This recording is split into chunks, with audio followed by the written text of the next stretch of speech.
வணக்கம் Rudra astro TV channel நேர்களே, நான் உங்கள் அன்பான சயின்டிபிக் வேதிக் அஸ்ட்ராலஜர் அஸ்ட்ரோ ரெட்டி பேசுகிறேன்.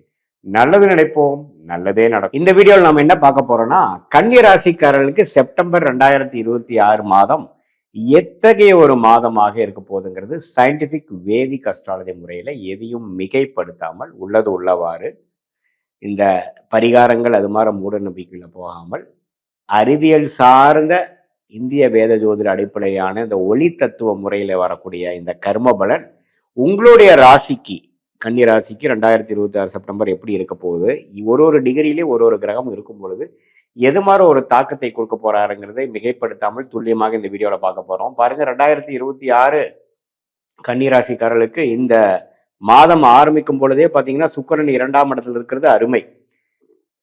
மாதத்தின் 2வது 3வது நாட்களே பார்த்தீங்கன்னா சுக்கிரன் 2ஆம் இடத்துக்கு போய் பணம், தனம், வாக்கு வந்து வலுப்படுத்துறாரு. ஸோ பணம் விஷயத்துல, வாக்கு விஷயத்துல எல்லாமே கொஞ்சம் பாசிட்டிவா வரக்கூடிய அமைப்புகள், வர வேண்டிய பணம் வருவது, ஒரு பதவி உயர்வு கிடைக்கிறது, பணம் கொஞ்சம் பற்றாக்குறை குறைவது, வர வேண்டிய பல வருடமாக இல்லை வர வேண்டிய பணம் இல்லாமல் கொஞ்சம் வருவது, நமக்கு ஒரு ப்ரொமோஷன் ஆகிறது, இது மாதிரி பணம் கேஷ் ஃப்ளோ இம்ப்ரூவ் ஆகிற மாதிரி விஷயங்கள் கொடுக்குறார். வியாபாரம், தொழிலில் இருக்கிறவங்களுக்கு, வேலையில் இருக்கிறவங்களுக்கு. அதே மாதிரி படிக்கக்கூடிய மாணவர்களுக்கு பார்த்தீங்கன்னா புதனே ராசிக்குள்ள வருவது மிகவும் அருமை. ஸோ நல்ல உத்வேகமாக படிக்கக்கூடியது. அடுத்தது என்ன பண்ணலாங்கிறதுல ஒரு நல்ல விஷன் கிளாரிட்டி. இந்த மாதிரி காம்படிட்டிவ் எக்ஸாம்ஸ், அது மாதிரி எக்ஸாம்ஸ்லாம் கிளியர் பண்ணக்கூடிய அமைப்புகள், கவர்மெண்ட் எக்ஸாம்ஸ் பாஸ் பண்ணக்கூடிய அமைப்புகள், அது மாதிரிலாம் ஸ்டூடெண்ட்ஸ் அவங்களுக்குலாம் கொடுக்குது. அதே மாதிரி 7ஆம் இடத்துல சனி இருந்து 11ஆம் இடத்துல குரு இருந்து நல்ல ஒரு அமைப்பை கொடுத்து என்ன வரவேண்டிய லாபங்கள், இதுவரை நம்ம 2-3 வருஷமா சில செய்த ஒரு இன்வெஸ்ட்மெண்ட், அது வீடா இருக்கட்டும், ஒரு தொழிலா இருக்கட்டும், ஒரு நமக்கு வேணுங்கிற சில வேலை நிமித்தமா இருக்கட்டும், அந்த ப்ராஜெக்ட்லாம் ஓரளவுக்கு சக்சஸ்ஃபுல்லா அதோட பாசிட்டிவ் ரிசல்ட்ஸ் கிடைக்கக்கூடிய அமைப்பு, அதை அனுபவிக்கக்கூடிய அமைப்புகள்லாம் கொஞ்சம் ஸ்லோவா ஸ்டார்ட் ஆகக்கூடிய அமைப்புகள். சூரியன் 12ல இருந்து மாதத்தின் செகண்ட் ஹாஃப்ல ராசிக்குள்ளேயே வரார். அதே மாதிரி பார்த்தீங்கன்னா செவ்வாய்ங்கிற கிரகம் 10ஆம் இடத்துல இருந்து தொழில் வேலையில அதிக உத்வேகமாக செயல்படக்கூடிய அமைப்பு. வேலை தொழில்ல லீடர்ஷிப்பாக சில விஷயங்கள் எடுத்து காரியத்தை செய்யக்கூடிய அமைப்புகள்.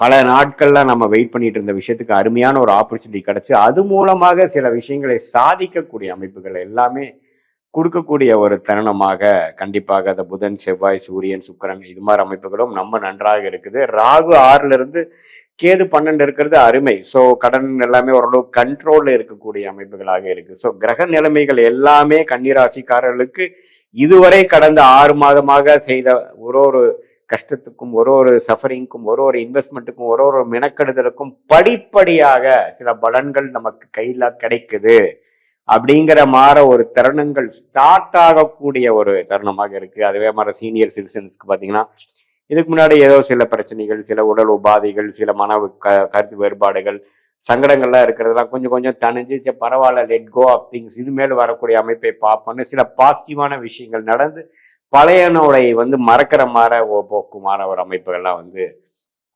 நல்லாவே ஜாதகத்துல நல்லா வரக்கூடிய அமைப்புகள் கண்டிப்பாக இருக்கு. ஸோ இதெல்லாமே பார்த்தீங்கன்னா கூட்டி கழிச்சு பார்க்கும்பொழுது மாணவர்களாக இருக்கட்டும், இளைய வயதினராக இருக்கட்டும், தொழிலதிபர்களாக இருக்கட்டும், வேலையிலர்களாக இருக்கட்டும், இல்லத்தரசிகளாக இருக்கட்டும், ஓரளவுக்கு நல்ல சாதகமான ஒரு பலன்களை கொடுக்கக்கூடிய அமைப்புகள் கண்டிப்பாக இருக்குது. இதுல பாருங்க, கொஞ்சம் அந்த சனியும் செவ்வாயின் பார்வை ராசிக்கு இருக்கிறதுனால சில ஸ்ட்ரெஸ் நிறைய இருக்கும். ஸ்ட்ரெஸ்ஃபுல்லா இது நடக்கலையே அது நடக்கலையேங்கிற மாதிரி இருக்கும். பட் ஓவராலா நீங்க பாத்தீங்கன்னா நிறைய ப்ரோக்ரஸ் ஆகி வந்திருக்கீங்கிறது தெரியும். பட் இருந்தாலும் உங்களுக்கு மனம் சாட்டிஸ்ஃபேக்ஷன் வராது. ஏன்னா இன்னுமே நம்ம செய்ய வேண்டியது, பண்ண வேண்டியது சில விஷயங்கள் கண்டிப்பா இருக்கதான் செய்கிறது. ஸோ அதனால நம்ம என்ன பண்ணணும் அப்படின்னா, இன்னுமே கொஞ்சம் பொறுமையாக, இன்னுமே கொஞ்சம் அதனால நம்ம அஃபெக்ட் ஆகாம கொஞ்சம் மென்டல் ஸ்டெபிலிட்டியோட சில மெடிடேஷன், பிரீத் கண்ட்ரோல், பிரீதிங், பிராணாயாமம் அது மாதிரி சில செயல்பாடுகள் மூலமாக உங்களுடைய மைண்டை நீங்களே கொஞ்சம் கண்ட்ரோல் பண்ணி அடுத்த வரக்கூடிய காலகட்டங்கள் இன்னுமே நம்ம பாசிட்டிவா செய்யக்கூடிய அமைப்புகள் இருக்குதுங்கிறத நிறைய நம்பி இவ்வளவு தூரம் நம்ம செய்ததுல இன்னும் கொஞ்சம் சில மாதத்துல முழுசான ஒரு ரிசல்ட் கிடைக்கும் அப்படிங்கிறதை நீங்க நம்பணும். ஏன்னா இப்போ சனி செவ்வாய் பார்வை உங்க ராசி மேல விழுகிறனால என்னத்தை செஞ்சு என்னத்தை பண்ணிக்கிற மாதிரி தான் இருக்கும். பட் இருந்தாலும் கூட்டி கழிச்சு பார்த்தீங்கன்னா நிறைய ப்ரோக்ரஸ் ஆயிருக்கீங்க, நிறைய வந்திருக்கீங்க, நிறைய டெவலப் பண்ணியிருக்கீங்கிறதா முக்கியம். இருந்தாலும் இன்னும் சில பல விஷயங்கள் முடியக்கூடிய அமைப்புகள் இல்லாமல் இன்னுமே கொஞ்சம் கிணத்துல போட்ட கண்டு மாதிரி இருக்கிறனால உங்களுக்கு அது மாதிரி அமைப்புகள் இருக்கும். பட் இருந்தாலும் வரக்கூடிய ராகுகேது பயிற்சி அற்புதமான ராகுகேது பயிற்சியாக சிம்ம கன்னிராசிக்கு வரனால அதுக்கு வேணுங்கிறான சில ஃபவுண்டேஷனான சில காரியங்கள் எல்லாம் இந்த மாதத்துல நடந்து அடுத்தடுத்து வரக்கூடிய மாதங்கள்ல உண்மையே நீங்க வந்து பலன் அனுபவிக்கக்கூடிய, மனசு சந்தோஷப்படக்கூடிய, உற்சாகம் பெறக்கூடிய அமைப்புகள் கண்டிப்பாக இருக்குதுங்கிறது, அதெல்லாம் அந்த தருணங்கள்லாம் காத்திருக்குது அப்படிங்கிறத நீங்க தெரிந்து கொள்ள வேண்டும். இது ஒரு பொதுவான ஒரு பலனை தவிர உங்களுடைய ஜென்ம ஜாதகத்துல எது மாதிரி ஒரு தசாபுக்திகள் போய் கொண்டிருக்கிறது, உங்களுடைய ராசி, உங்களுடைய என்ன ராசி நட்சத்திரத்துல பிறந்தீங்க, நீங்க வந்து அஷ்ட நட்சத்திரமா, உத்திர நட்சத்திரமா, சித்திரை நட்சத்திரமாகலாம் பார்த்து என்னதான் குரு 11ஆம் இடத்துல இருக்குது, அந்த என்ன மாதிரி பூர்த்தி கொடுக்கும், குழந்தை விஷயத்துல பூர்த்தி கொடுக்குமா, இடம் வீடுல போய் புகுந்து புது வீடுல போய் புகறனால கொடுக்குமா, ஒரு வண்டி வாகனம் ஆகிறனால இருக்குமா, லாபம் சம்பாதிக்கிற மாதிரி இருக்குமா, என்ன ஒரு விஷயம் உங்களுக்கு காட்டுதுங்கிற கோச்சாரத்துலங்கிறத துல்லியமாக ஜாதகத்துல பார்த்து அதோட தசா புக்தி அந்தரம் சூக்ஷமம், தசநாதன் எப்படி போயிட்டு இருக்கிறார், புக்திநாதன் எப்படி போயிட்டு இருக்கிறார், அந்தரநாதன் எப்படி போயிட்டு இருக்கார், சூக்ஷம்நாதன் எப்படி போயிட்டு இருக்கிறார், ஸ்தானபலம் திக்பலம் நான் எடுத்து சயின்டிபிக் வேதிக் அஸ்ட்ராலஜி முறையில உங்களுடைய ஜாதகத்தை பார்த்து இப்ப நம்ம பேசின கோச்சார் அமைப்பையும் சேர்த்து வைத்து பார்க்கும் பொழுது அடுத்த வரக்கூடிய ஷார்ட் டேர்ம் எப்படி இருக்கு, அடுத்த வரக்கூடிய லாங் டேர்ம் எப்படி இருக்கு, எது மாதிரி விஷயங்கள் எப்படி நடக்க போகக்கூடிய அமைப்புகளாக இருக்கிறது, எந்த தருணத்தில் எது பண்ணலாம், நம்மளோட யோகமான துறை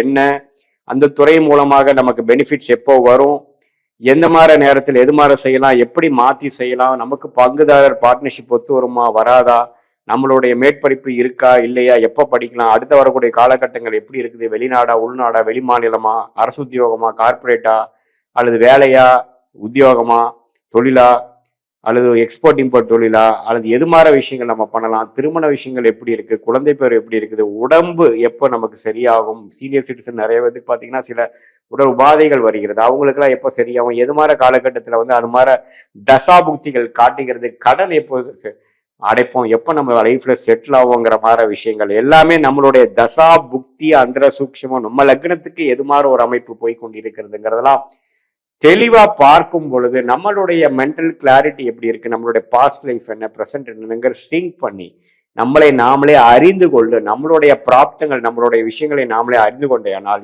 எப்படி எப்படி செய்யணும், எப்ப நம்ம அலட்டி கூடாது, எது மாதிரி விஷயங்கள் காத்திருக்கணும், எது மாதிரி விஷயங்கள் நமக்கு தகுந்ததாக இருக்கிறது, எது மாதிரி சாய்ஸ் நம்ம எடுக்கலாம், எது மாதிரி சாய்ஸ் நமக்கு சரியா வராது அப்படிங்கிறதை தெரிந்து கொண்டு அதுக்கு தகுந்த மாதிரி நம்மளுடைய வாழ்க்கை திட்டங்களை தீட்டிக் கொண்டு அதுக்கு தகுந்த மாதிரி வாழ்க்கை நம்ம வாழும் பொழுது தேவையற்ற சமய விரயங்கள், தேவையற்ற பொருள் விரயங்கள், அதே சமயத்துல எதிர்நீச்சல் போட்டு வாழ்க்கையில நம்ம செய்யக்கூடாத விஷயங்களை செய்து அது மூலமாக பொருள் விரயங்கள், சமய விரயங்களை செய்து வாழ்க்கையில வந்து நான் பல விஷயங்கள் வந்து ஒரு விஷயம் நான் வாழ்க்கையில செய்யும் பொழுது அதுக்கு வேணுங்கிற விலையை கொடுக்க வேண்டியதா இருக்கு.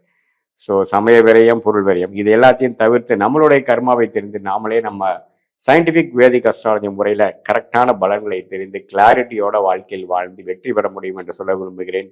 மீண்டும் மற்றொரு காணொலியில் சந்திப்போம். நன்றி, வணக்கம்.